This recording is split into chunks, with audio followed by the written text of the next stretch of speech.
Les NFT sont-ils morts? Cette question revient encore une fois sur le devant de la scène et forcément à juste titre. Quand on voit la gueule du marché crypto et des altcoins et la gueule des NFT bien sûr, on peut se poser des questions. Vous me posez des questions en commentaire, j'y réponds. Mais forcément c'est plus simple de faire une vidéo et de dire à tout le monde ce que j'en pense. Parce que forcément quand on regarde les médias, on va dire tradis, même crypto d'ailleurs, beaucoup de gens pensent que les NFT étaient une grosse tendance du cycle dernier et que là c'est terminé et que tout ça va à zéro. Donc forcément j'y réponds. Mais avant toute chose, et malgré la déprime et la morosité ambiante, bonjour à tous, avec le sourire. Vous êtes ici sur la première chaîne d'actualité quotidienne qui parle de NFT et de jeux blockchain. C'est tous les jours, ça dure un petit quart d'heure et c'est pas encore fait, pensez à vous abonner à la chaîne. Qui vente, qui neige, bear market, bull market. Je suis là tous les jours et j'essaie de vous donner le meilleur de l'actu et j'espère vous apporter un petit peu de valeur dans ce monde fou des NFT, de la blockchain et du gaming. Avant qu'on commence, je tiens à remercier le partenaire de la vidéo du jour. Le partenaire, c'est Cryptonaut. Je vous le rappelle, c'est un site d'actu quotidien sur les cryptos et les NFT, mais pas que. Vous trouverez aussi des articles plus de fond, des comparatifs, des guides, des avis, des conseils, tout ce qui est aussi nouveaux projets. Bref, il y a beaucoup de choses. C'est un tout en un. Vous aurez le lien en description. Et après, à vous de faire vos propres recherches en vous servant des articles de Cryptonaut. Alors, les NFT sont-ils morts? Spoiler alerte, non. Les NFT ne pourront jamais mourir puisque les NFT sont avant tout une technologie. C'est pas forcément spéculatif. Évidemment, le côté spéculatif, il est actuellement en PLS, tellement en PLS aujourd'hui que j'ai même pas fait de récap NFT. J'ai juste mis une mer de sang parce que là, en fait, vraiment, on touche des plus bas qui font vraiment flipper. Par contre, je le répète, la technologie NFT, elle, sera toujours présente. Elle fera partie intégrante de notre quotidien. J'en suis persuadé. On a de plus en plus de boîtes du Web 2, des acteurs, des gros acteurs qui s'en servent pour tout ce qui est traçabilité, tout ce qui est propriété, réappropriation de nos données digitales, que ce soit pour le gaming ou pour juste, je sais pas, se connecter à un compte Facebook par exemple. Les NFT sont partout. On parle aussi beaucoup de tokenisation actuellement, tout ce qui est real world asset, mais pas que. Pour moi, vraiment, c'est un truc qui est immortel, un peu comme le Bitcoin qui ne mourra jamais. Je pense que la blockchain ne mourra jamais. Par contre, voilà, au niveau spéculation, au niveau du marché NFT, je le redis, c'est un bain de sang. Et quand on se rappelle, rappelez-vous, le paradis, l'Eldorado, qui était du coup en 2022, on avait la collection NFT Bored Ape Club, donc les singes NFT qui sont un petit peu caractéristiques de ce marché NFT. Regardez-moi ça, qui partait à des 170 Ethers. Et là, on est dans les bas-fonds, on est descendu à 9 Ethers, c'est vraiment la crise. Le market cap global, donc la capitalisation globale de tous les NFT, toutes blockchains confondues, a encore perdu 4% en 24 heures et on passe à 67 milliards. 67 milliards, c'est vraiment pas grand-chose. Il y a également aussi très peu de volume, seulement 25 millions en 24 heures. Vraiment, c'est pas grand-chose. Moi, j'y vois en fait trois grosses raisons en fait à cette chute des NFT. Pour moi, c'est du coup les trois sions, j'appelle ça comme ça. Corrélation, dilution, attention. Oui, j'ai préparé la vidéo. Corrélation parce que, évidemment, le marché crypto est en train de s'écrouler. Non, j'exagère un peu. Le marché crypto a retracé, Bitcoin a retracé. Les altcoins se sont enfoncés dans des bas-fonds vraiment très très sombres. Là, c'est compliqué. Moi, je pense que c'est la dernière phase vraiment pour chasser tous ceux qui croyaient encore un petit peu et qu'après, on va de nouveau exploser. Peut-être aussi à l'approche du trading de l'ETF Ethereum pour le 2 juillet ou alors peut-être plutôt à la rentrée avec les élections américaines. Je ne sais pas, mais je pense vraiment que là, c'est vraiment, entre guillemets, la dernière phase où il faut s'accrocher. C'est mon sentiment. Et donc, forcément, je le rappelle, les NFT, ils sont en bout de course. Donc, quand le Bitcoin décroche un peu, l'Ethereum décroche encore plus, les altcoins encore plus, les mêmes coins encore plus, et les NFT en bout de course, évidemment, encore plus. Le deuxième sion, c'est la dilution, parce que oui, au précédent cycle, il y avait beaucoup moins de blockchains, beaucoup moins de projets.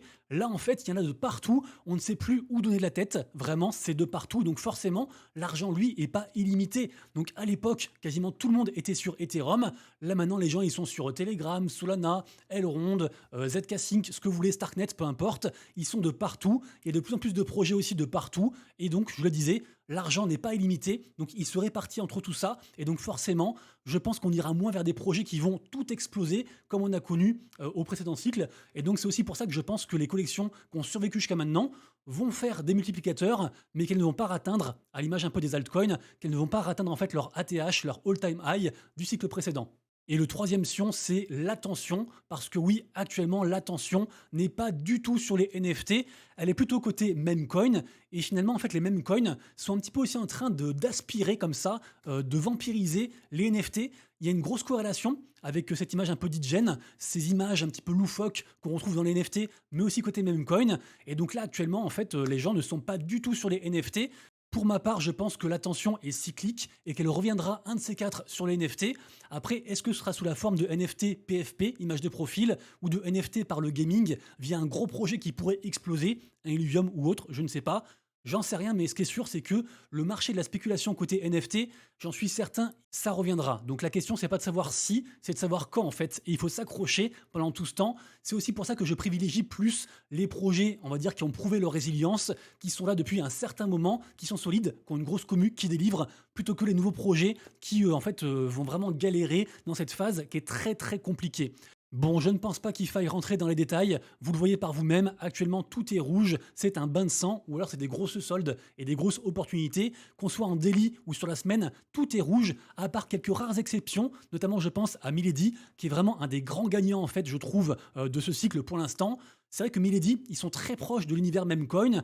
Ils vont d'ailleurs sortir leur propre token. Et c'est vrai que si ce cycle est, comme ce que beaucoup de gens pensent, le cycle des Memecoin, bah je pense que Milady va performer parce que vraiment ils sont très proches. On le rappelle, ils étaient là en fait au tout début du lancement du PP parce que soi-disant en fait c'est des mecs genre ils sont potes ou alors ils étaient holders de Milady, je sais pas. Mais vraiment il y a des très grosses connexions entre eux et donc vraiment Milady pourrait très bien performer. Malheureusement, c'est quand même 5 Ethers de floor price, c'est un peu cher. Côté Solana, c'est pareil, c'est les soldes de partout, avec encore une fois des moins 10%, des moins 15%, voire même des moins 30% sur certaines collectes. Également aussi pareil sur tout ce qui est NFT Bitcoin, NFT ordinal, sur la semaine, moins 20%, moins 10%, moins 20%. C'est compliqué. Côté positif, bien sûr, côté Ethereum, on a moins de frais. Les GUE n'ont jamais été aussi bas. Je crois que c'était à 2 hier, pour vous dire. Vraiment, c'est fou. Et autre côté positif, si vous croyez fermement en un projet, bah, ça peut être le bon moment pour s'y positionner, parce que vraiment, là, on est sur une dégringolade, et donc on a des prix beaucoup moins chers que d'habitude, évidemment.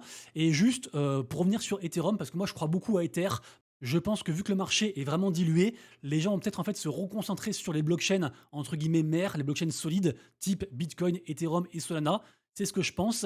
Et côté Ethereum, moi j'aime beaucoup les collections qui ont ou qui vont sortir un token, une crypto, parce que du coup le prix entre guillemets du NFT ne sera plus corrélé que à la spéculation du NFT, mais aussi à une crypto qui est beaucoup plus liquide. Et donc je trouve que c'est beaucoup plus sain. Je pense bien sûr au projet Captains de chez Memland, qui est le token même, également aussi au projet Azuki, où les gens sont en train de farmer actuellement le futur token animé. Pareil aussi pour la collection NFT Mochaverse du fonds d'investissement Animoca Brands qui va bientôt sortir en juillet son token Mocha et aussi le projet PudgyPigwins. Personne s'y attendait, mais en effet, on a une communication de la part de Igloo qui est un peu une sorte de maison mère par rapport à la collection NFT PudgyPigwins. Donc eux, ils ont annoncé en fait l'arrivée d'un token. Alors c'est un token qui va servir à onboarder les gens à travers aussi le Web 2. Je vous le rappelle, PudgyPigwins sont très forts dans le Web 2, notamment leurs gifs sont plus vus que ceux de Star Wars. Dans les magasins Walmart, un peu l'équivalent de Carrefour aux States, il y a des peluches PudgyPigwins de partout. Les gens peuvent d'ailleurs scanner un QR code avec les peluches et avoir accès à du contenu digital et Web3 par rapport à PudgyPigwins.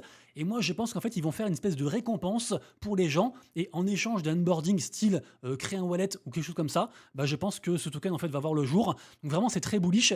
Et c'est d'ailleurs ce qui a permis à la collection NFT PudgyPigwins, avant la grosse chute du jour, de remonter aux 9 Ethers de floor price, alors qu'ils étaient descendus à 7, comme quoi c'est une très bonne nouvelle. Et ils sont d'ailleurs repassés devant la collection NFT Bored Ape, qui stationne donc à 8,50 ETH. Donc vraiment très bonne nouvelle pour les PudgyPigwins. Je suis très bullish. Par contre, ça coûte quand même très très cher, évidemment. Et juste pour terminer, petite blague, ce gif m'a fait beaucoup rire, voilà. Je vous traduis, bébé, tu te rappelles l'argent qu'on a économisé pour acheter une maison ? Et bah voilà, c'est 4 JPEG et c'est vrai que pour le commun des mortels, on parle à longueur de journée de pingouins, de chats, de chiens à tête bizarre et ça peut paraître complètement absurde. Après bien sûr ça a une valeur donc c'est pas vraiment absurde, mais ça peut faire réfléchir et moi ça m'a fait rire donc je partage. Pour terminer, faites attention à vous, prenez du recul, sachez pourquoi vous êtes là et ce qui vous intéresse réellement. Moi, vous le savez, c'est ma passion. Je défendrai les NFT coûte que coûte. J'y crois très fortement. Mais aussi, faites attention aux influenceurs, y compris moi. Beaucoup ont un intérêt à parler d'un projet, d'une tendance ou autre. Et même si, en tout cas pour ma part, j'essaie de rester objectif, on a tous forcément un biais. Donc faites bien vos propres recherches, croisez les infos, et puis accrochez-vous si vous y croyez encore. Moi j'y crois encore en tout cas. C'est la fin de cette vidéo, j'espère qu'elle n'était pas trop déprimante. Si c'est le cas, vous inquiétez pas, je vais m'attraper parce que là je prépare actuellement une vidéo sur 10 airdrop gaming gratuits pour prendre un peu de recul, engager son temps mais pas son argent, mais tout en kiffant, je fais des rimes. Donc pour ne pas la rater, pensez à vous abonner à la chaîne et à mettre la cloche. On se retrouve très bientôt, prenez soin de vous, de vos proches et de vos wallets. C'était Monsieur Rabbit, des bisous, ciao.